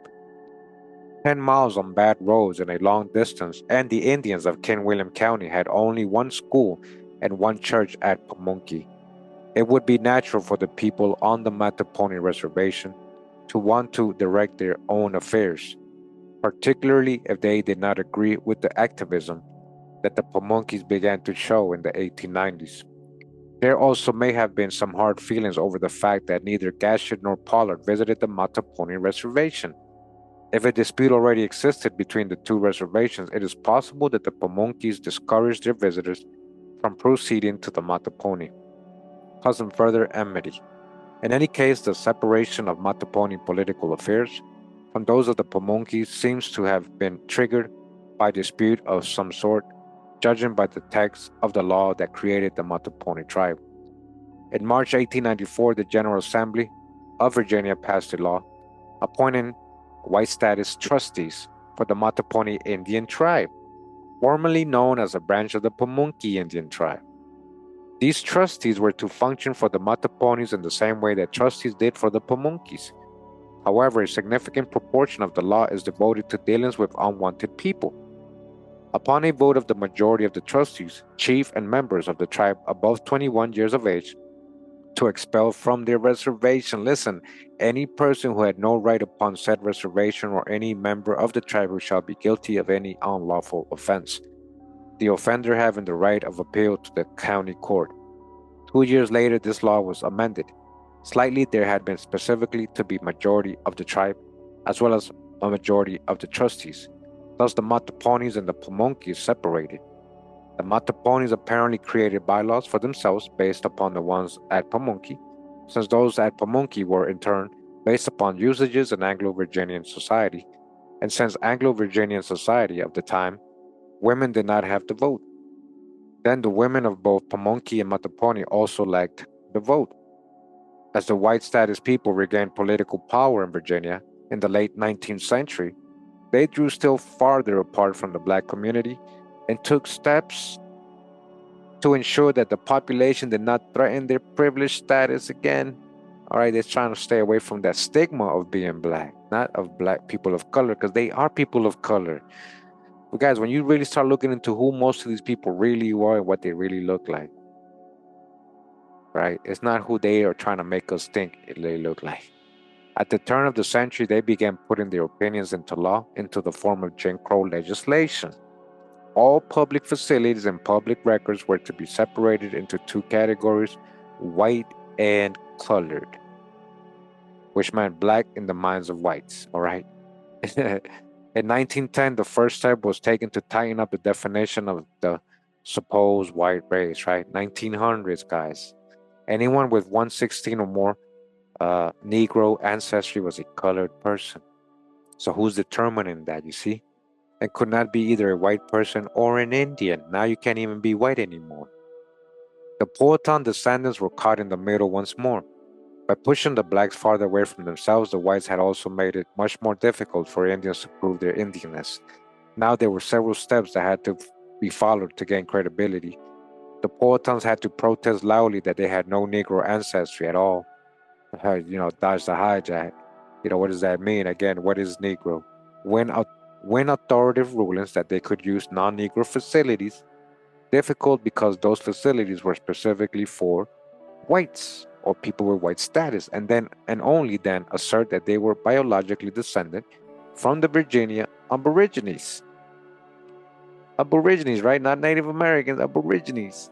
In the absence of sufficient document, thanks to limited record keeping, and because you disfranchised people and enslaved them or murdered them, right? So, in that absence of sufficient documents and all that other stuff, thanks to limited record keeping and then the destruction of many of those records, destruction deliberate in the 19th century, in the 1800s, both the Indians and the white status supremacists who opposed them relied upon the same evidence, oral tradition, and hearsay. Even the reservation Indians had difficulty in fighting through. A good example is the railroad case of 1900. In July 1900, the Jim Crow coach law went into effect in Virginia. It provided for separate coaches for white people or people of white status and colored people or people with that status, which power vested in the train conductors to determine which coach any given person was to occupy. So then they went off of looks, you see? Originally, occupancy in the white status coach was to be only for those of pure white ancestry. An anecdote current in the 1920s said that an exception had soon to be made for people of distant Indian ancestry when it was found that the exclusion of non-pure types would have to begin with the governor of the state, who traced his ancestry back to Pocahontas. So because he had Indian blood, he couldn't, be in the coach because that's not considered white. Being Indian is not considered white. In actual fact, the railroad conductors immediately began running afoul of the Pamunkeys, who used the railroad as their transportation to Richmond. In a very short time, the Pamunkeys took the railroad to the King William County Court, which ruled on July 28, 1900, that the Pamunkeys had to ride in the colored coach, okay? With the colored folks, all right, guys? They couldn't hide their darkness. The Pamunkeys did not let it rest there, nor did others inconvenienced by the law, such as the white status prison guard escorting a black prisoner manacled to him. By mid-August, the tribe was soliciting help among Richmond lawyers, most of whom favored a strict interpretation of the law, but they wanted a ruling from the railroad commissioner. The Richmond press was sympathetic on the whole. A sensible solution would be to let the Pamunkeys ride the white status coach, right? Raising the question of whether that made them white in status, right? Or even in appearance.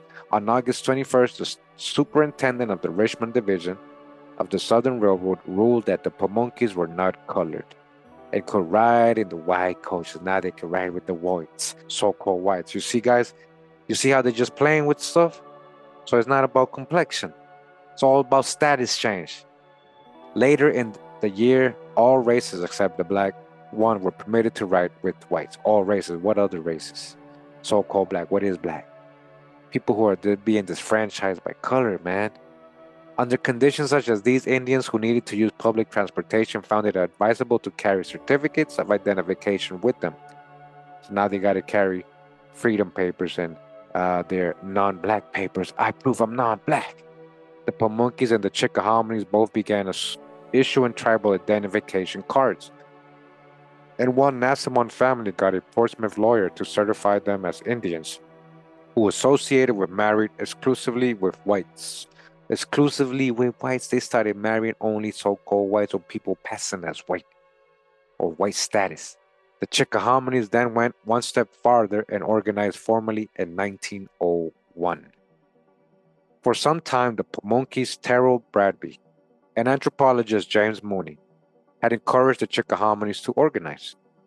The modern Chickahominies remembered Terrell Bradby's encouragement better, but it was Mooney who more strongly urged the group to make out a tribal roll that stated the amount of Indian ancestry for each person in the same fashion that tribal rolls on federal reservations do.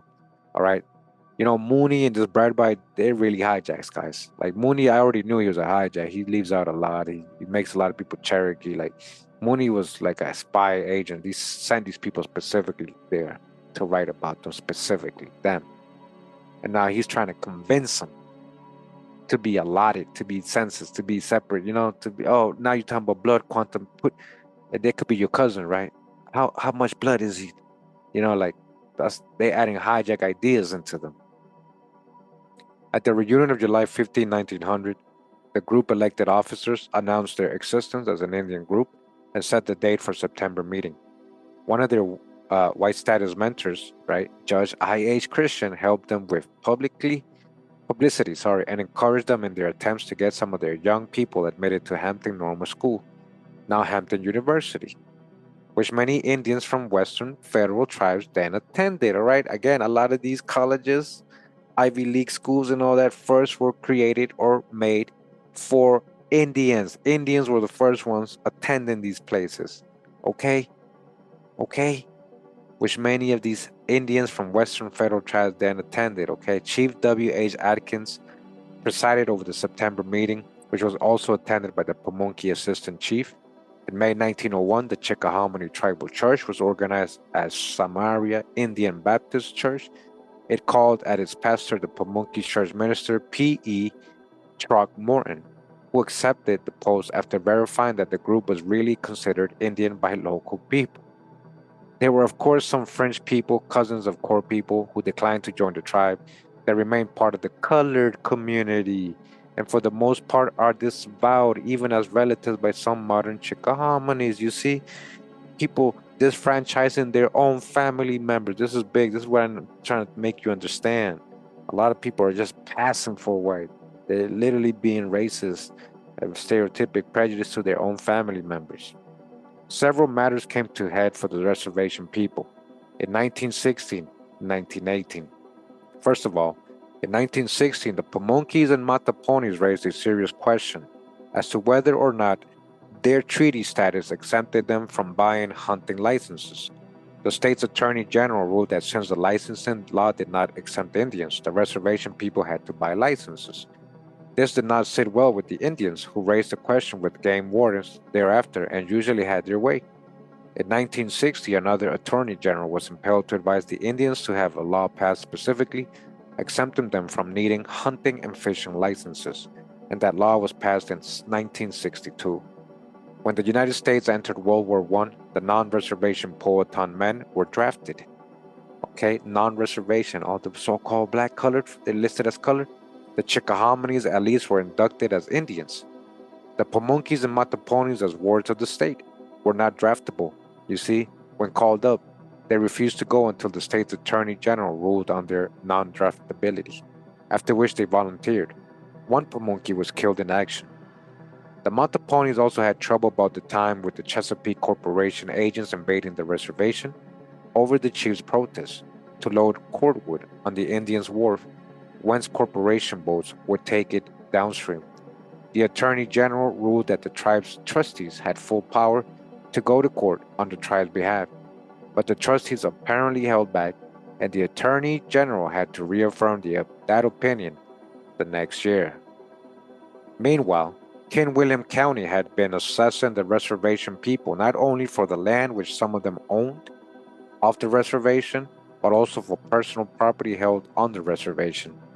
The Indians and their trustees had not protested before, but given the climate of the time, the county's efforts to tax the revenues from general store on the Mattaponi reservation ignited resentment.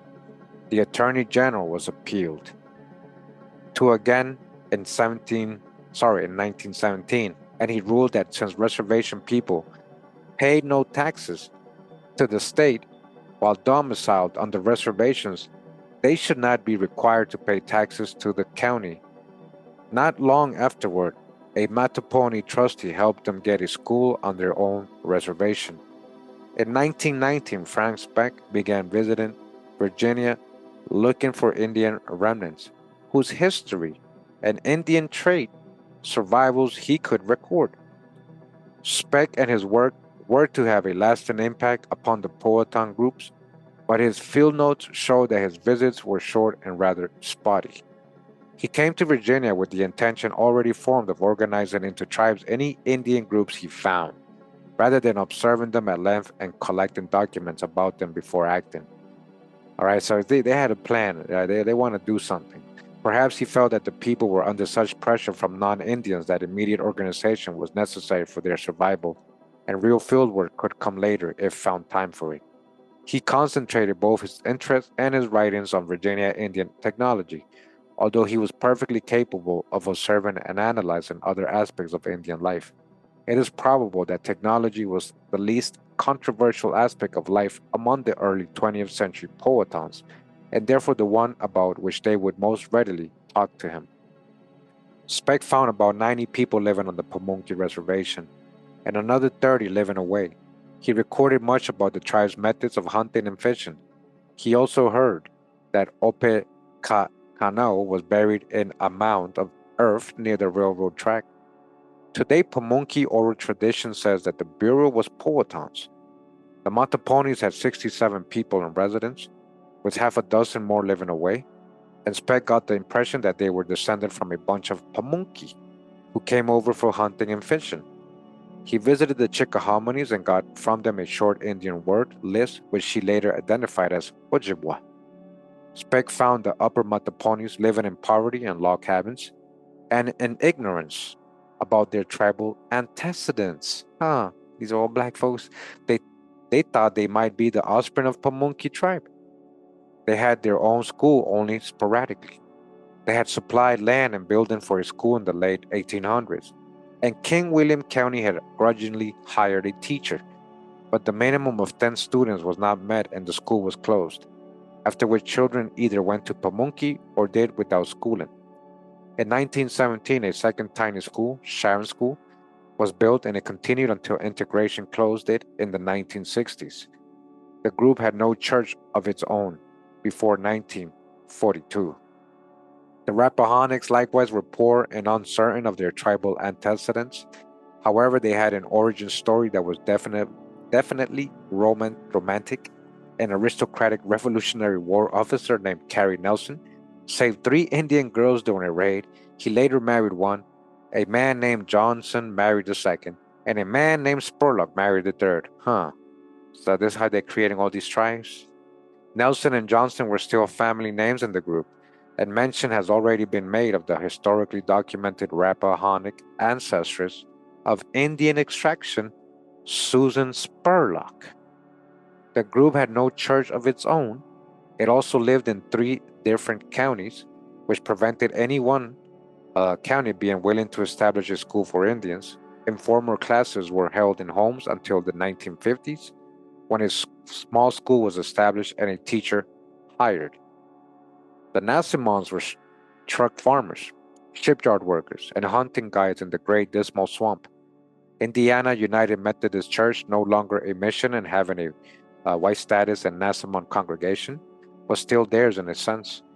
However, they had lost their separate school after about 1900 and were being pressured by their neighbors to send their children to the colored schools. This they refused to do. When entrance was denied them to the white status schools, they had a white status friend appeal to the Attorney General, who ruled in 1922 that the county school board was to determine the genuineness of their Indian claims, and if they were Indian, set up a separate school for them. They got their school. A president in Virginia Indian Affairs was set thereby, Buck Passon. Neither the Attorney General nor anyone else wanted the responsibility of defining what Indians were. Speck also made contact with other groups. He found an Indian-descended group in Stafford County whose primary surname was Newton and whom he called Potomac. Based on his belief that Indian remnants always remain in their homeland through the centuries, the data presented in this volume should show that belief to be oversimplified. My own field visit to that group disclosed the tradition of Indian descent coupled with a complete lack of tradition about a specific tribal name. Speck also heard about a group at Almondsville on the York River, which she labeled Werowokomoko and Wikomiko, descendants of the Northern Neck. However, my inquiries in those districts in 1973 and 1974 failed to turn up any Indian descendants. Dodge the hijack. There are almonds at Almonds Wharf on the York River, but they are white status or white complexion, right, and have no tradition of Indian ancestry. Speck also heard about a group in York County in what is now the town of Puquoson. Yet Calvin Beall's visit to them in the 1960s showed them to be triracial, Indian affiliation unknown in origin but black in identity, you see? Wow, they have forgotten who they were, but now they're just black in identity, but they're Indians, guys. And one of their number, who is a high school history teacher, has since talked publicly about their position in the black community. Wow. Now they're probably Pan-Africans and everything. Speck gave the Powhatan groups an even greater pride in their Indian ancestry. He also gave the as yet unorganized groups needed symbols of identity, namely tribal names and tribal organizations. Together with Chief George Major Cook and Paul Miles from Pamunkey, he encouraged several of the non-reservation groups to organize into tribes. Thus, the Rappahannocks and the Upper Mattaponis both chose tribal names and organized formally in 1921 and 1923, respectively. All right, so these people are encouraging some people to create tribes, right? Did they do this correctly? Did they go off everybody's genealogy, or are they going off color? Where are they going off? The Upper Mattaponi reorganization was officially presided over by the Pamunkey chief, who also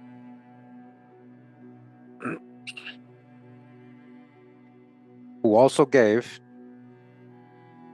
the tribe its bylaws. A great deal of encouragement from Speck and the Pamunkeys was needed in the Rappahannock case, because the group was genuinely afraid of retaliation by neighboring whites or white status people if they organized. Once they were publicly visible, however, the Rappahannocks played their part well. Their first chief, George Nelson, actually wrote and sent a proclamation in fluent oratory for the President of the United States to issue. Its gist was that all Indians in the county should form tribal governments with federal recognition and receive legal redress for grievances of long standing. Nelson, like many other Indian leaders in the country's history, was ahead of his time. The Chickahominies were already organized, and they now decided, with Speck's blessing, to press for another symbol of Indianness, state recognition. Accordingly, in 1920, they began collecting affidavits from white neighbors testifying to their Indian status in the community, and the chief secured formal letters of introduction from the governor of Virginia in 1920 and 1923. In 1922, the Charles City School Board and the Commonwealth of Virginia finally agreed to help the Chickahominies pay the teachers in the school they had built themselves, an arrangement which lasted until 1925 and resumed in 1930. Some tribal members even wanted the group to buy a tract of land and get the state to recognize it as a reservation. Unfortunately, these people also disagreed with their fellows about the retention of the pastor at Samaria Indian Baptist Church. The coinciding of these two basic factional differences split the tribe apart. Those who favored a reservation and a new pastor founded their own church, named Tesena Komoko Indian Baptist Church in September 1922, and they organized themselves as the Chickahominy Indians, Eastern Division, all right, in 1925. Both Chickahominy groups lost some of their momentum thereafter. Two other organizations that emerged in 1923 did not survive for long. One was the Nansemonds, who selected Jesse Bass as their chief and attended pan-Indian gatherings for some years. But Bass was not an energetic organizer of people. An energetic, not to say charismatic, people are necessary to the formation of any newly organized group if it is to last. The Nansemonds never took out a charter of incorporation. Instead, the tribe faded away after a few years, its members continuing to disperse themselves over southeastern Virginia with only family memories to hold them in contact. The other entity, which did not last, was a new Powhatan Confederacy, apparently formed under Speck's guidance. You see, they're listening to these people, right? And so are they leaving out a lot of people? Yes, they are. Many older people among all the modern Powhatan tribes have found memories of intertribal gatherings that took place in the early 1920s. Some remember going to similar gatherings held by Indian descendants in Maryland and Delaware. All right, other Indian descendants, right? Contact with other Eastern Indian people was a powerful force in boosting the pride of each Powhatan group. However, no formal pan-tribal organization seems to have resulted from these activities, nor did one forceful and long-lived Indian leader emerge to hold them together. You see what happened? Separating people. Frank Speck, an Anglo, was not so presumptuous as to try to lead them, you see. Thus, when outside pressure against Indians increased after 1923, the gatherings gradually ceased as the tribes returned to fighting for their own survival. Right? Man. And this is the next chapter, chapter 9, the racial integrity fight. We're going to get into that in another video. All right, guys, a lot to read, a lot to break down. I hope you guys enjoyed it, but I hope you guys pull out the babies. You dodge all the hijacks, but you start seeing how they're disfranchising people, how they're creating the modern tribes and who they choose to represent the tribes and all that. You guys can look up all these names and see what these people look like. Again, this was the book Pocahontas People, the Powhatan Indians of Virginia through 4 centuries by Helen Roundtree. Shout out to Helen. Support the author. I have a PDF copy in the Patreon. All right. Hey, it's a lot of good info. You know, people of color being disfranchised. You guys can see it's trying to make it about color and race and status. So I just want to break down a little conclusion here of what we read with the help of AI. And AI says the core thesis of the chapter, right, is from the title itself, people who refuse to vanish. It is the argument.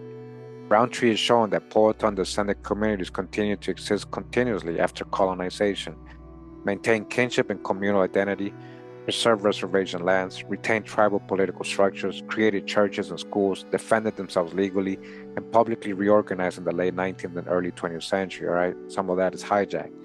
The vanishing Indian, right, in parentheses, narrative was not based on disappearance.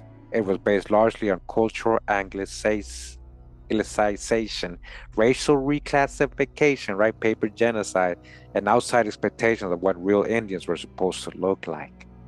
You see, what they're supposed to look like. That's what they were sending to the World's Fair. Says 2, the chapter is really about racial classification. The deeper subject beneath the surface is not simply Indian survival, it is how racial systems were constructed in Virginia. The chapter repeatedly demonstrated that racial labels were inconsistent, politically motivated, socially enforced, and constantly shifting. Roundtree shows this directly through census inconsistency, courthouse records, free color designations, mixed blood classifications, Indian extraction, and the eventual legal definitions of race. This is extremely important historically because it showed that race in Virginia was not a stable biological category. It was a legal and political system, okay? It's not biological, it's just a legal term, man. White, black, man. The transformation from cultural difference to biological race. One of the biggest historical shifts documented in the chapter is this. So it says, before, Europeans mainly emphasized religion, culture, language, allegiance, and lifestyle. By the 1800s, though, identity became increasingly tied to blood, ancestry percentage, purity, and biological determinism, you see, by appearance only. That transition is central to the chapter. The Powhatans had already adopted Christianity, they were speaking English, they wore Anglo-American clothing, farmed similarly to neighbors, used legal documents, participated in Baptist churches, and engaged in the regional economy. So that's why they weren't being counted as Indians. So you couldn't just, unaccount them just because of that, just because they've been colonized, right, and forced to assimilate. So ironically, the more culturally assimilated they became, the less whites recognized them as Indians, as real Indians. You guys understand? So this is some of the drop in the chapter, right? In case you missed it. That paradox is one of the chapter's strongest points, okay? Now it says here, 4, the one-drop rule changed everything. Roundtree treats the rise of the one-drop rule as a historical turning point. The chapter argues that once Virginia socially began treating any known African ancestry or Negro ancestry as socially defining, like because people of color, right, they're based on it of color only, then all non-white populations became vulnerable to collapse into a single racial category. All right, this is why the Powhatan communities increasingly emphasize separation, endogamy, genealogy, and Indian blood. They didn't want to be under that status, and maybe sometimes they got a little prejudice and say, no, I don't want to mix with him because he's labeled as black. Not because earlier Powhatan society operated according to the modern racial purity. They didn't do that before Europeans got here. These purity frameworks, right? It became a thing. They taught people how to be prejudiced and be fearful based on color.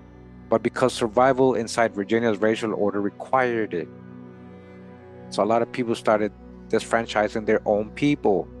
That distinction matters enormously. This is something you got to understand about this chapter. What it's saying there about them not wanting a black or colored teacher is bigger than what they're just saying white and black. It says point number 5, the chapter shows ethnogenesis in real time, okay? Anthropologically, this chapter is documenting ethnogenesis, meaning a people reorganizing and redefining themselves under outside pressure. Roundtree even hints at this directly when discussing ethnogenesis, tribal or tighter tribal boundaries, and formal reorganization. The tribe became more formally tribal in the late 1800s and early 1900s, partly because white segregation intensified. Jim Crow's art and racial categories, and tribal survival required political organization. So the chapter is not describing a static ancient tribe frozen in time. It is describing adaptive survival. They had to. Point number 6, the role of reservations was critical. Roundtree repeatedly stresses that reservations became symbolic anchors, legal anchors, and identity anchors.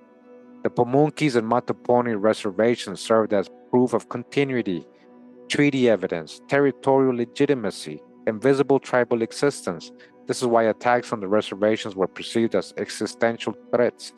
The Gregory petition becomes extremely important in this context, right? When they try to say, well, they don't look like Indians, they all look like colored folks in the reservation. So it says, point number 7, the Gregory petition is a major turning point. This is one of the chapter's key moments. The petition effectively argued the Pamunkeys were no longer real Indians, right? Because of looks. They had become mulattoes. What does that mean, huh? Remember, we broke down the whole mulatto word, and therefore their reservations should be dissolved. They were trying to get rid of the status of reservation and the land to take it.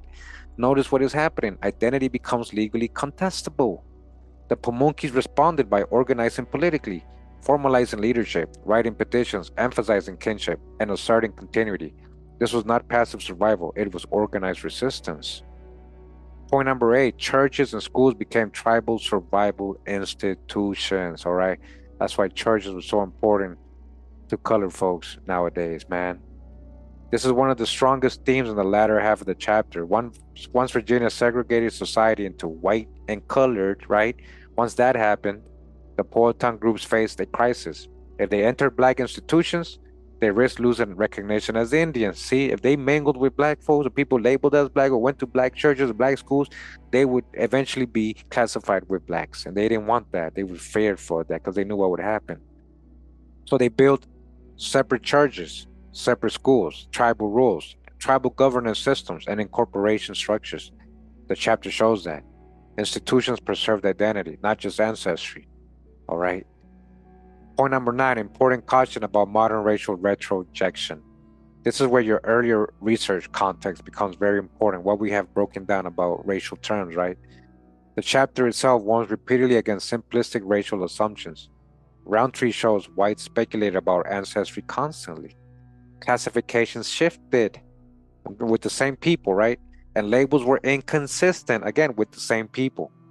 A modern reader can easily fall into the mistakes of projecting today's racial categories backwards, assuming fixed meanings for black, mulatto, and Indian, right? Like when reading this chapter, she's saying, people who don't have no context of how these words are hijacked, they literally think black means African, mulatto means white and African mix, or Indian just means what Google tells us Indian means, right? Native American, right? Or reading every historical description through modern American racial frameworks, okay? You can't do that, but the historical evidence is much more fluid and locally contextual. For example, mulatto, mixed blood, colored, Indian extraction, musty, free person of color did not always correspond to modern assumptions, okay? Very important before we go, right, today, what to know about this chapter. The chapter itself repeatedly demonstrates this ambiguity. Point number 10, the chapter also reveals how looking Indian was subjective. All right, one fascinating pattern, multiple observers repeatedly said the Powhatans looked Indian, appeared strongly Indian, or preserved Indian features. What do they mean by that, right? At the same time, other outsiders doubted their Indianness entirely. So even though some say, yeah, they looked Indian, then others will say, nah, they black, nah, they colored folks. Those are Negroes. This contradiction exposes how subjective racial perception was. You can't base it off of looks. That's why you can't base it off of looks. Different observers saw different things, had different expectations, and carried different political assumptions. Just like today. Point number 11. Public performance became a survival strategy. By the 1890s, the Pamunkeys began public reenactments, exhibitions, fairs, dance performances, Indian dress presentation, and Smithsonian engagement, right? A lot of the hijacks starts coming in, a lot of the sellouts, a lot of the people trying to be more white, and this is when a lot of this time starts happening, right? This was not simply entertainment, it was political visibility. They were proven publicly, we still exist. That is one of the deepest themes in the chapter. Point number 12, the Smithsonian and anthropologists played a huge role. The Smithsonian, huh? People who hide the history, they helped play a role, right? Nah, these were agents. These were agents, man. James Mooney and Frank Speck helped document communities, encourage organization, validate tribal identity publicly, and connect tribes regionally, right? Agents, spies. But they also shaped identity. See, they also mess with the identity. Speck especially encouraged tribal formalization, tribal naming, and organizational structures. So the chapter subtly shows modern tribal identity was partly shaped through interaction with anthropology itself. Point number 13, the chapter repeatedly shows fear. One of the most emotionally powerful aspects, many communities were afraid to publicly identify as Indian. You see? Why? Because visibility could bring white retaliation, legal problems, school exclusion, transportation discrimination, or social targeting. So remember, a lot of the Indians didn't have school. So if you're colored or listed as colored, you have kids in school. If you became Indian, you might not be able to go to that colored school. Transportation discrimination, right? Or social targeting. This explains why some groups remain semi-hidden for generations. That's why folks went with the whole color thing. Black, I'm Negro. They were afraid to say they were Indian. You know the stories in your family. This is a real thing, guys. It was taboo. That is extremely important historically. This is very, very important. That's why other people came and made themselves or called themselves Indians and you didn't. Point number 14, the final major theme, continuity without staticness. The chapter destroys the false binary, either unchanged ancient tribe or not Indian anymore. Roundtree instead presents continuity through adaptation. The Powhatan-descended communities changed, adapted, reorganized, anglicized in many ways, just still maintain continuity. That is how most people survive today. So the key takeaway for your video, this chapter is not saying the Powhatans remain frozen exactly as they were in 1607. It is saying that the Powhatans survived colonization, racial restructuring, segregation, and political pressure by adapting while preserving communal identity. That is a much more sophisticated historical argument, and importantly, the chapter repeatedly demonstrates that racial classification systems themselves were unstable, political, and historically constructed, not timeless biological realities. That is the big one for the dismount. That is the big one for the dismount. These are all hijacked terms. We can't read when we're reading these modern books. Say, oh, he's white, he's black, he's Indian. Who are they talking about? Show me the genealogy. Show me the genealogy. All right. Hope you guys enjoyed today's reading, this chapter, this information, if this is your people especially. All right. But this was a blueprint they did to almost all Indians. They disfranchised most Indians. All right. Thank you once again for tuning in, guys, all the way to the end. Much love and respect. Pura vida, mi gente. Wow. Yo, mad up, bim. Mad preacher run it red, bim. The dirt road remembers what the pen tried to kill. The pulse of the chapter on the red clay hill before the plantation, before the concrete floor. The stump dance was breathing through the valley floor, the frequency of Hawa. Tied to the trees, a conversation with the river, a cry on the breeze. They tore up the altars, they fenced in the space and built a silent prison for an ancient race. They call it a ledger, yet it's a paper cage, scratching out the truth From history's page, they wrote down negro and mulatto on the road to steal the genealogy and flatten out the soul. A paper genocide, a bureaucratic lie to keep the true foundation hidden from the eye. The frequency vibrates beneath the modern lens, where the breath of Hawa and the frontier begins. The dirt road remembers what the pen tried to kill. The pulse of the Choctaw on the red clay hill, before the plantation, before the concrete floor. The stomp dance was breathing through the valley floor. The frequency of Hawa tied to the trees, a conversation with the river, a cry on the breeze. They tore up the altars, they fenced in the space and built a silent prison for an ancient race. Yeah. These legends never died and just more. No lie, no lie. Bim.